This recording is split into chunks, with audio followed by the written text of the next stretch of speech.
Hello there everyone, Ashnflash here, and welcome on into a LEGO Super Mario 2024 Summer Set Review.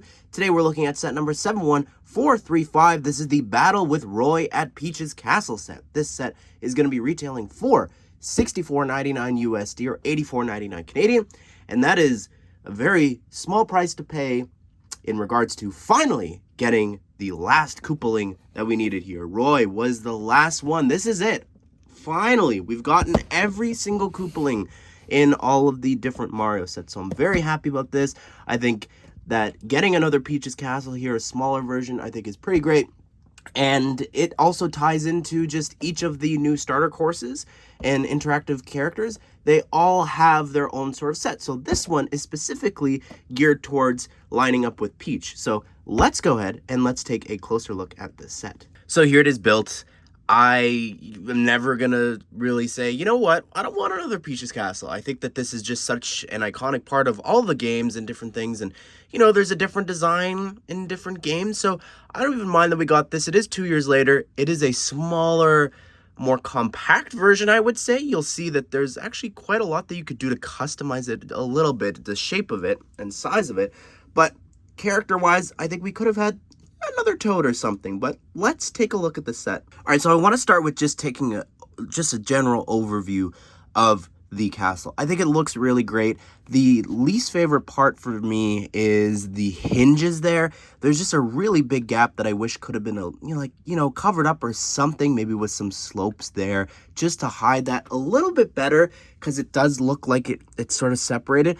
But what I like about this is if you look, it can actually be closed up there. So I really appreciate that you have that ability to sort of shape this however you want. It looks pretty neat there, how it's all, I don't know, really compact, and you can open it up there however you want. I guess you could even angle the walls out like that too to make it feel really big. Let's see what that looks like from this side. I think that looks good too, again, because when it's on those angles, it does sort of almost cover up those gaps, or it covers up that hinge there at least. So I don't know, I like the way that it looks like this, just because it is even close to like the little grass sections out here in the front. You really just need to see an aerial view here of how well and how perfect it all closes up. I like the little turrets here and just how they've done the walls to hold up this section. It looks pretty great, and just this tower, I think it looks good with the windows and just even the little bricks there. This seems like a really cheap cop-out. Like they didn't bother recoloring the masonry bricks. There's a smaller version of this here, or I think it's the same size, maybe it's a little bigger, but regardless, it would work perfectly, and it has the masonry bricks like you're going to see up above. I like this little section, how it's got like a little mini roof there. You notice there's like a lot of like greenery even growing underneath. I like that. The little archways above the windows looks nice. I really like this main entrance. Like, just look at like the little banners hanging there. You've got some more flowers. There's even a little bit of like a balcony that you could take, I guess, Peach if you wanted to, and have them standing up there, any of the characters, I mean. And then you've also got like the Toads that could be sort of patrolling, so that's kind of fun. And again, some little balconies there for some plants to grow on. And this is what I was talking about before. I think this was introduced in Mario, and they've used it in a bunch of other things since, but it looks great. I really love just how it looks like actual like roof tiles and everything.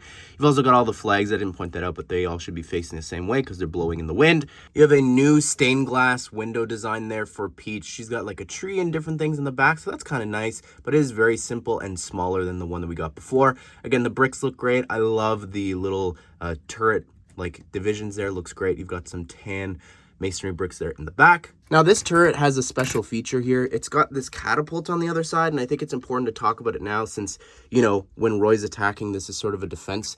So you load up the bomb there. It's just this little orb with the orange there, and then you just fling it like a catapult, so you can sort of hide that and open it up whenever you need to defend the castle. And since this is, of course, a battle, you could actually do some damage here to the castle. And what you do is you actually have Roy punch open this wall here. I guess he can't really enter through there, but at least he's causing some damage.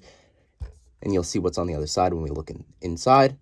Now we're into the garden, so you can come on over here with Peach and just scan this, and she gets a coin for just interacting with Toad. Over here in the center bit, there is a little fountain, and a lot of times there's hidden stuff in games. And here you can see that there's a little coin tag, so she just jumps in and scans that.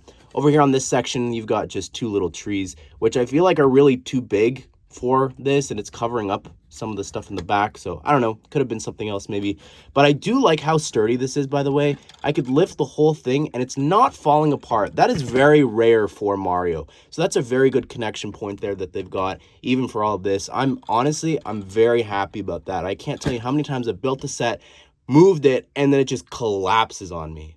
Now to gain access, it's very easy. You just detach this there if you want, and then you can see the main double doors, and they're huge doors that just open up, and you're pretty much already in the interior there. Like that's as deep as it goes. I love that they included this here from Super Mario 64, this 4x4 tile. They brought it back here from the original castle, so I really appreciate that. All right, so now that we're on the interior, I love the checkered floors that you're gonna see throughout this. It's really great. You can see this throne can spin around 360 here, and what you're meant to do is you take Peach,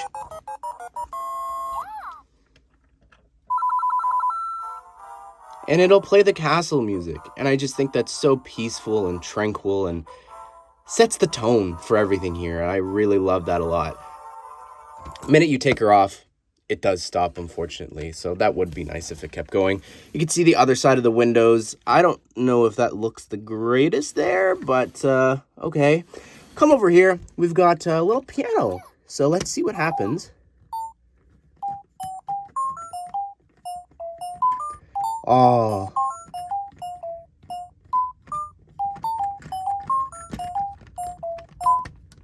That's so cool. So it's playing the little Peach theme, but like slowly. I love the little piano sheets. Got the keyboard there, and you've got a little storage spot for the bombs for the catapult that you saw before. But just to show you here, we'll have Roy break through. Does a lot of damage there. Over here on this side, there's something cool here. So you just have Peach, I guess, sitting at the fireplace. There is a campfire tile, so I don't know why they didn't include that. By the way, the tiling there and on the other side was just great. But yeah, the fireplace looks nice. I like how they've done that. Maybe should have a chimney stack going out there.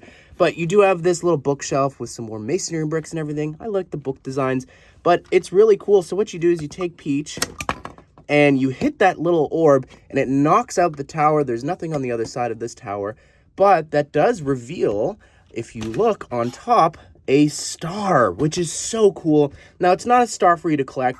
It's actually the star power-up, which is a lot of fun that they included that. That's a really fun idea that it's just such a simple thing. It pushes some bricks up to pop the tower out to unlock a star, sort of like what you would do in other games. So I appreciate that idea and the twist, I guess, here. Here's the chain Chomp Chariot. It looks great. I love the chain here. I've always loved the build that they have for the chain Chomp. You can actually move it up and down. You've got the printed eyes there.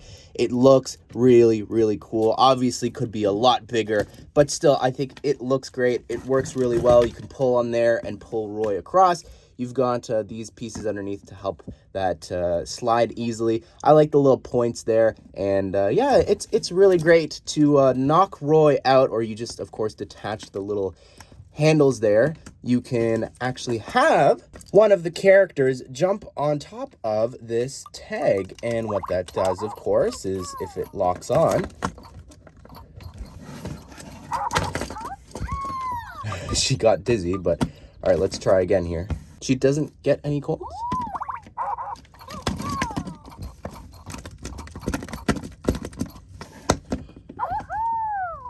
She doesn't get any coins for this. Here is Roy, the last of the Koopalings that we need, and I'm so happy. I love the purple shell here on the back, and you do have a specific tag there for Roy, and you can take Peach. No sound from Roy, unfortunately, but I love the glasses there and the stomach and the mouth and everything. The wand looks great. I'm so happy that this is done. Oh, there's also a little tail there in the back, but this is it. The last Koopaling we needed. And here's the Toad included.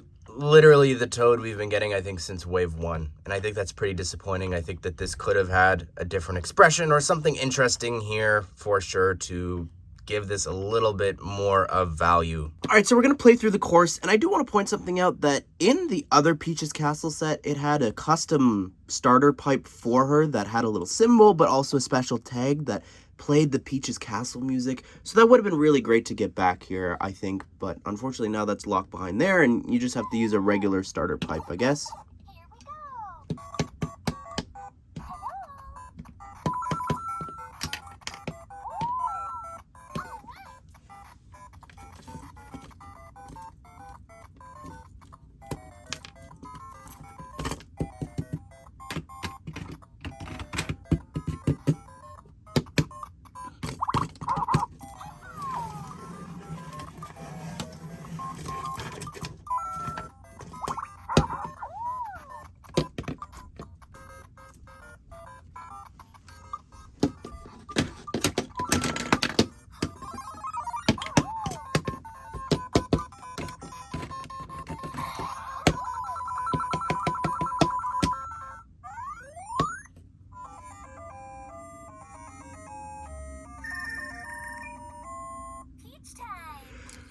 There was obviously more you could have done here in the set, but I'm just following what they showed in the app. Well, there you have it, everyone. That is my review of the Battle with Roy at Peach's Castle set. I think it is a lot of fun for what it is. Again, it's a cheaper Peach's Castle. We're getting the final Koopaling, which is great. It just, you know, could have had one more character, one more enemy or something for this, but I do wish as well the interior, you know, there could be a little bit more fun references and different things inside that would make people want to go out and get this. At this point, besides Roy and a couple of things here and there, I'm not too sure people are going to be running out to get this because they can wait for it to go on sale, because the last Peach's Castle, I think, was better overall. Anyways, everyone, I'd love to hear your thoughts on this set. What do you think of it? Be sure to subscribe, turn the bell notification so you don't miss out on future LEGO Super Mario set news and reviews just like this one. Hope you guys did enjoy the video. Hope you all have a great day. We'll see you all in the next one.